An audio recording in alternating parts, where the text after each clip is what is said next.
Profetas e Reis, capítulo 56. Instruídos na lei de Deus. Era o tempo da festa das trombetas. Muitos estavam reunidos em Jerusalém.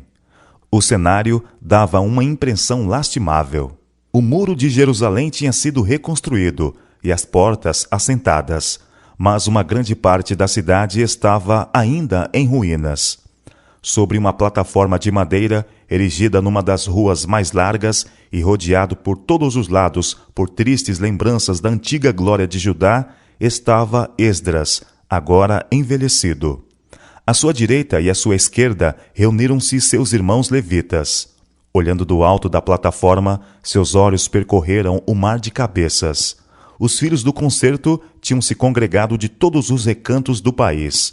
E Esdras louvou o Senhor, o grande Deus, e todo o povo respondeu: Amém.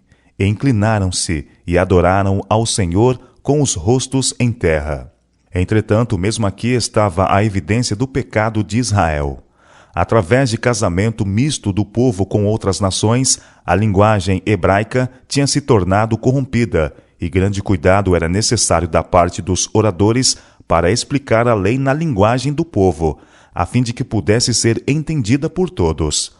Alguns dos sacerdotes e levitas uniram-se com Esdras na explicação dos princípios da lei, e leram no livro, na lei de Deus, e declarando e explicando o sentido, faziam que, lendo, se entendesse.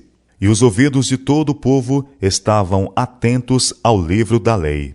Eles ouviam, absortos e reverentes, as palavras do Altíssimo. Sendo a lei explicada, eles se convenceram de sua culpa e choraram por causa de suas transgressões. Mas esse era um dia festivo, um dia de regozijo, uma santa convocação, um dia no qual o Senhor tinha ordenado ao povo que se mostrasse alegre e jubiloso.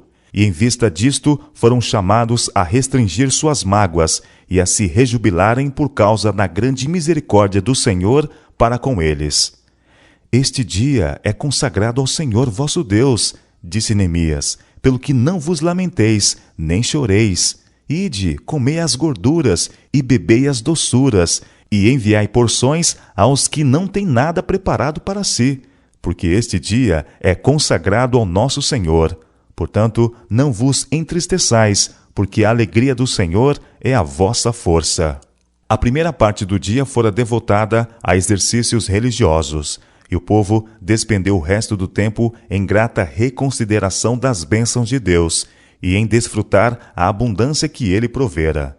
Porções foram também enviadas aos pobres, que nada tinha para preparar. Houve grande regozijo por causa das palavras da lei que haviam sido lidas e entendidas. No dia seguinte, a leitura e explicação da lei teve prosseguimento, e no tempo indicado, no 10º dia do 7º mês, realizaram-se os solenes serviços do dia da expiação, de acordo com a ordenação de Deus. Do 15º ao 22º dia do mês, o povo e seus chefes guardaram uma vez mais a festa dos tabernáculos, e fizeram passar pregão por todas as suas cidades e em Jerusalém, dizendo: Saí ao monte, e trazei ramos de oliveiras, e ramos de zambujeiros, e ramos de murtas, e ramos de palmeiras, e ramos de árvores espessas, para fazer cabanas, como está escrito. Saiu, pois, o povo, e de tudo trouxeram, e fizeram para si cabanas, cada um no seu terraço, e nos seus pátios, e nos átrios da casa de Deus. E houve muito grande alegria, e de dia em dia ele, Esdras, lia no livro da lei de Deus, desde o primeiro dia até ao derradeiro. Ao atentar dia a dia para as palavras da lei, o povo ficara convencido de suas transgressões e dos pecados de sua nação em passadas gerações. Viram que fora por causa do afastamento de Deus que seu cuidado protetor tinha sido retirado e que os filhos de Abraão tinham sido espalhados pelas terras estrangeiras, e se determinaram buscar sua misericórdia e empenharam-se em andar nos seus mandamentos. Antes de entrarem neste solene serviço, que tivera lugar no 2º dia, após o encerramento da festa dos tabernáculos, eles se separaram dos pagãos que havia entre eles. Prostrando-se o povo ante o Senhor e confessando os seus pecados e suplicando perdão, seus líderes os encorajaram a crer que Deus, segundo a sua promessa, ouvira suas orações. Não deviam eles apenas lamentar e chorar e arrepender-se, mas deviam crer que Deus os perdoara. Deviam mostrar sua fé, passando em revista suas misericórdias e louvá-lo por sua bondade. Levantai-vos, disseram esses ensinadores, bendizei ao Senhor vosso Deus, de eternidade em eternidade. Então, da multidão reunida, ao se levantarem com as mãos estendidas para o céu, elevou-se o cântico. Bendigam o nome da tua glória, que está levantado sobre toda a bênção e louvor. Tu só és Senhor. Tu fizeste o céu dos céus e todo o seu exército, a terra e tudo quanto nela há, os mares e tudo quanto neles há, e tu os guardas em vida a todos, e o exército dos céus te adora. Fim do cântico de louvor, os líderes da congregação relataram a história de Israel, mostrando quão grande tinha sido a bondade de Deus para com eles, e como tinha sido grande a ingratidão deles. Então toda a congregação entrou num concerto para guardar os mandamentos de Deus. Eles haviam sofrido a punição por seus pecados. Agora reconheciam a justiça do trato que Deus lhes dispensara e se comprometeram em obedecer à sua lei. E para que este fosse um firme concerto, sendo preservado em forma permanente, como um memorial da obrigação que haviam tomado sobre si, foi ele escrito, e os sacerdotes, levitas e príncipes o assinaram. Devia ele servir como um memorando do dever e uma barreira contra a tentação. O povo fez um solene juramento de que andariam na lei de Deus, que foi dada pelo ministério de Moisés, servo de Deus, e de que guardariam e cumpririam todos os mandamentos do Senhor, nosso Deus, e os seus juízos e os seus estatutos. O juramento feito nesse dia incluía a promessa de se não casarem com o povo da terra. Antes que o dia de jejum findasse, o povo manifestou ainda sua determinação de retornar ao Senhor, comprometendo-se a cessar de profanar o sábado. Neemias não fizera nessa ocasião, como fez mais tarde, valer sua autoridade para evitar que os mercadores pagãos entrassem em Jerusalém.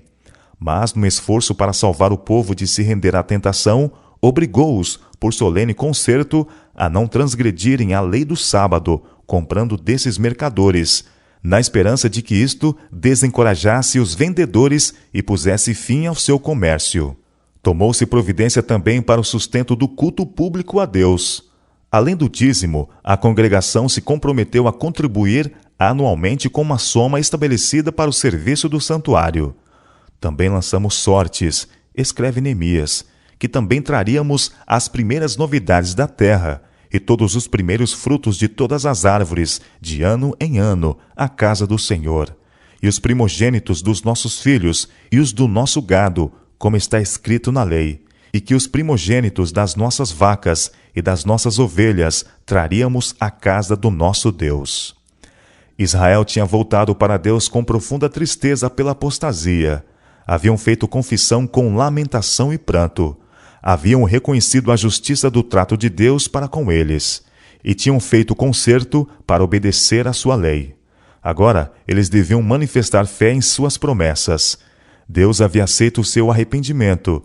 Deviam agora alegrar-se na certeza do perdão dos pecados e na sua restauração ao favor divino. Os esforços de Neemias para restaurar o culto do verdadeiro Deus tinham sido coroados de sucesso. Enquanto o povo fosse leal ao juramento feito, enquanto fosse obediente à palavra de Deus, o Senhor cumpriria sua promessa derramando ricas bênçãos sobre eles. Há para os que estão convictos do pecado e carregados com o senso de sua indignidade, lições de fé e encorajamento neste relato.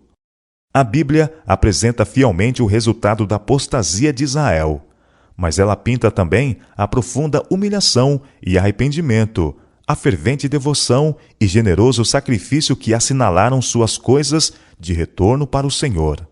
Toda conversão verdadeira ao Senhor produz permanente gozo na vida. Quando um pecador se rende à influência do Espírito Santo, ele vê sua própria culpa e mácula em contraste com a santidade do grande pesquisador dos corações. Ele se vê a si mesmo condenado como transgressor, mas não deve, por causa disto, entregar-se ao desespero, pois o seu perdão já está assegurado. Ele pode regozijar-se na certeza do perdão dos pecados, no amor de um perdoador Pai Celestial. É a glória de Deus envolver os seres humanos pecadores arrependidos nos braços do seu amor, ligar suas feridas, purificá-los do pecado e vesti-los com os vestidos da salvação.